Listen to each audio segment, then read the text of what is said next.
नमस्कार, मैं हूं सुनील बॉबी। आप इस समय देख रहे हैं मगध संवाद। आइए जानते हैं आज की ताजा व बड़ी खबरें फटाफट। पहले शुरुआत करते हैं बिहार की ताजा व बड़ी खबरों के साथ। बिहार के मुख्यमंत्री नीतीश कुमार ने पदाधिकारियों को दिए निर्देश, कहा बाढ़ से मुकाबले को हर तरह से रहे तैयार। प्रभावित परिवारों का ठीक से आकलन कराकर रिलीफ की राशि जल्द से जल्द उनके खाते में भेजी जाए। बिहार के मुख्यमंत्री नीतीश कुमार ने एक अन्य मार्ग स्थित नेक संवाद में वीडियो कॉन्फ्रेंसिंग के माध्यम से बाढ़ प्रभावित 12 जिलों के जिलाधिकारियों के साथ बाढ़ से उत्पन्न स्थिति की समीक्षा की। आपदा प्रबंधन विभाग के प्रधान सचिव प्रत्यय अमृत ने विस्तृत जानकारी देते हुए बताया कि आज की स्थिति में 12 जिले के 101 प्रखंड के 36 लाख की जनसंख्या बाढ़ से प्रभावित है। उनके लिए बाढ़ राहत शिविर, सामुदायिक किचन की व्यवस्था की गई है और लोगों को राहत पहुंचाई जा रही है। उन्होंने बताया कि अब तक 60,000 बाढ़ से प्रभावित परिवारों के खाते में 6,000 रुपये ग्रेजुएट रिलीफ की राशि आवंटित कर दी गई है। कल और 40,000 लोगों के खाते में राशि अंतरित हो जाएगी। नई शिक्षा नीति को मिली मंजूरी, 34 साल बाद पॉलिसी में बदलाव। सरकार ने कहा 2035 तक हायर एजुकेशन में 50% नामांकन का लक्ष्य। नई शिक्षा नीति 2020 के तहत सभी स्तरों पर संस्कृत और सेकेंडरी स्कूल लेवल पर विदेशी भाषाएं पढ़ाई जाएगी। प्रधानमंत्री नरेंद्र मोदी की अध्यक्षता में आज हुई कैबिनेट की बैठक में नई शिक्षा नीति को मंजूरी दे दी गई है। 34 साल बाद एजुकेशन पॉलिसी में बदलाव हुए हैं। सरकार ने कहा है कि 2035 तक हायर एजुकेशन में 50% एनरोलमेंट के लक्ष्य तय किया गया है। नई शिक्षा नीति के तहत दुनिया भर की बड़ी यूनिवर्सिटी देश में अपना कैंपस बना सकेगी। कैबिनेट ने HRD मिनिस्ट्री का नाम बदलकर मिनिस्ट्री ऑफ एजुकेशन करने की मंजूरी दी है। यह फैसला नई शिक्षा नीति के ड्राफ्ट की सिफारिशों के मुताबिक है। इधर बताते चले कि देश में नई शिक्षा नीति लागू होने के बाद शिक्षा की सूरत बदल जाएगी। अब तक जो बातें छनकर आई है उसके मुताबिक नई शिक्षा नीति के तहत 5 वर्ष तक के बच्चे फाउंडेशन स्टेज में रखे जाएंगे। 3 साल के बच्चों को प्री प्राइमरी स्टेज में रखा जाएगा। अगले 3 वर्ष वाले प्रीमियर या लेटेस्ट प्राइमरी में रहेंगे। जानकारी के अनुसार केंद्र की मोदी सरकार ने नई शिक्षा नीति को मंजूरी दे दी है। इसके साथ ही मानव संसाधन विकास मंत्रालय के नाम बदलकर शिक्षा मंत्रालय कर दिया गया है। नई शिक्षा नीति में +2 पे फॉर्मेट को पूरी तरह खत्म कर दिया गया है। अब इसे +2 से बांटकर 5+3+3+4 फॉर्मेट में ढाला गया है।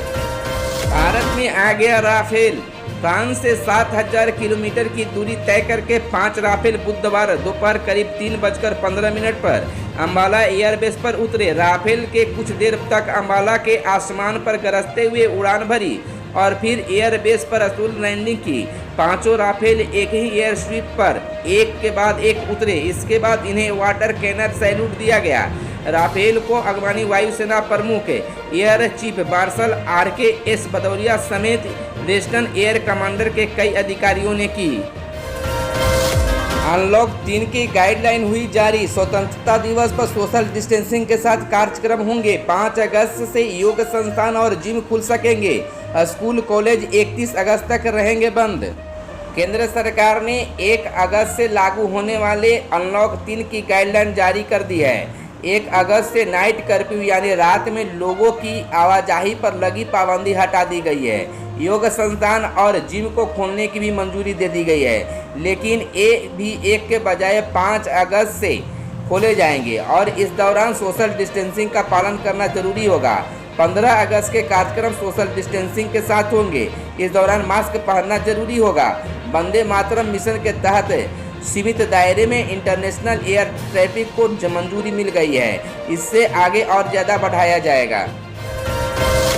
बिहार में लॉकडाउन की अवधि बढ़ाने की अटकलबाजी फेंक। कोरोना वायरस के संक्रमण को लेकर बिहार में एक बार फिर लॉकडाउन की अवधि को बढ़ा दिए जाने की अटकलें ही नहीं लगाई जा रही है, बल्कि सोशल मीडिया पर बिहार के गृह मंत्रालय का एक पत्र इस संबंध में वायरल हो रहा है, जिसके बाद प्रदेश भर में 16 अगस्त तक लॉकडाउन बढ़ाए जाने की खबर चर्चा में है। इस पत्र के मुताबिक नीतीश सरकार ने राज्य में कोरोना के लगातार बढ़ रहे आंकड़े को ध्यान में रखते हुए 1 से 16 अगस्त के लिए लॉकडाउन बढ़ाने का फैसला लिया है।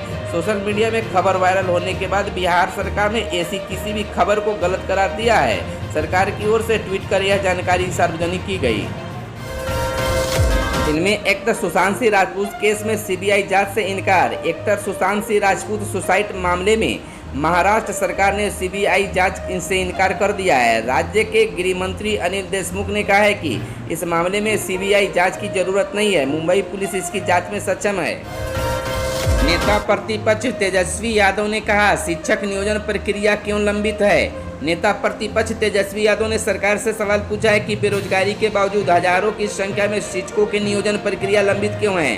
उन्होंने बुधवार को अपने ट्विटर हैंडल पर लिखा है कि आखिर 10 साल से एसटीईटी क्यों नहीं हो रही है। 2011 में एसटीईटी पास करने वाले अभ्यर्थियों को मिले सर्टिफिकेट की मान्यता क्यों नहीं है। उन्होंने अभ्यर्थियों की तरफ से नियोजन नहीं को वोट नहीं अभियान का समर्थन किया है।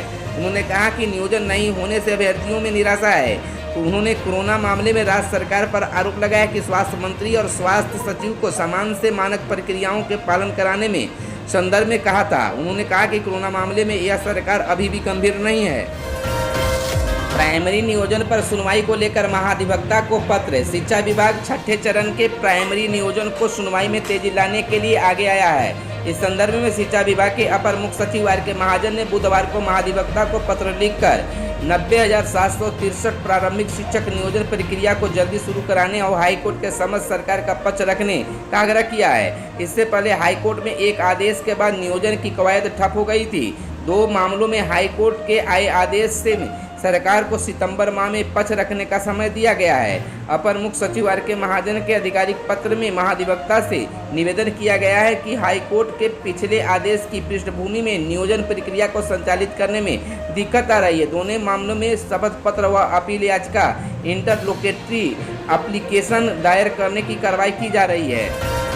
त्रिभाषा फॉर्मूला देश में होगा प्रभावी। केंद्र ने दी मंजूरी। बिहार में पहले से ही है लागू। केंद्र ने नई शिक्षा नीति को मंजूरी दे दी है। इसके मंजूर ड्राफ्ट पर बिहार सरकार की निगाह रहेगी। नई शिक्षा नीति में कई बातें बिहार शिक्षा व्यवस्था से ली गई है। खासतौर पर स्कूलों के लिए मंजूर किया गया त्रिभाषा फॉर्मूला बिहार में पहले से लागू है। दूसरे मानव संसाधन मंत्रालय के नाम शिक्षा मंत्रालय करने का निर्णय भी बिहार से प्रभावित हो सकता है, क्योंकि बिहार में शिक्षा मंत्रालय का नाम पहले से ही अस्तित्व में है। 1 साल पहले जब राज्य सरकार से सुझाव मांगे गए थे, उस समय बिहार सरकार ने नई शिक्षा नीति पर जबरदस्त होमवर्क किया था। राज्य सरकार ने साफ किया था कि उच्च शिक्षा में गुणवत्ता सुधारने के तमाम प्रावधान के लिए पैसा चाहिए। राज्यों को उन प्रावधानों को लागू करने के लिए अधिक धनराशि की जरूरत होगी। केंद्र को यह भार उठाना होगा। बिहार के पटना एम्स में हुआ कोरोना वैक्सीन का दूसरा ह्यूमन ट्रायल। 30 साल के युवक को दी गई डोज। बिहार में जारी कोरोना त्रासदी के बीच पटना एम्स से बड़ी खबर आ रही है। एम्स में भारतीय फार्मा कंपनी भारत बायोटेक के कोवैक्सीन नाम से विकसित टीके के क्लिनिकल ट्रायल के पहले चरण की सफलता के बाद दूसरे चरण का ट्रायल शुरू कर दिया गया है। पटना एम्स में 30 वर्षीय युवक पर ट्रायल का दूसरा डोज दिया गया। इसकी जानकारी पटना एम्स के अधीक्षक डॉक्टर CM सिंह ने दी। उन्होंने कहा कि आज से ही वैक्सीन के दूसरे डोज की शुरुआत कर दी गई है। इस बार पटना जिला का रहने वाला 30 वर्षीय युवक पर दूसरे डोज की शुरुआत की गई। उसे एम्स पटना में बुलाया गया था और उसके बाद उसकी जांच कर बेहतर पाए जाने के बाद उस पर ट्रायल वैक्सीन डोज की तय मात्रा के अनुसार दिया गया है। यह डोज पटना एम्स के सीनियर डॉक्टर और वैक्सीन बनाने वाले वैज्ञानिकों की टीम की देखरेख में दिया गया है। खबरों में आज बस इतना ही। अगर यह वीडियो आपको पसंद आए तो एक लाइक जरूर करेंगे। चैनल को अब तक सब्सक्राइब नहीं किया तो चैनल को कर ले सब्सक्राइब, ताकि बिहार के साथ देश दुनिया की खबरों से आप रहें अपडेट। धन्यवाद। जय हिंद, जय भारत, वंदे मातरम।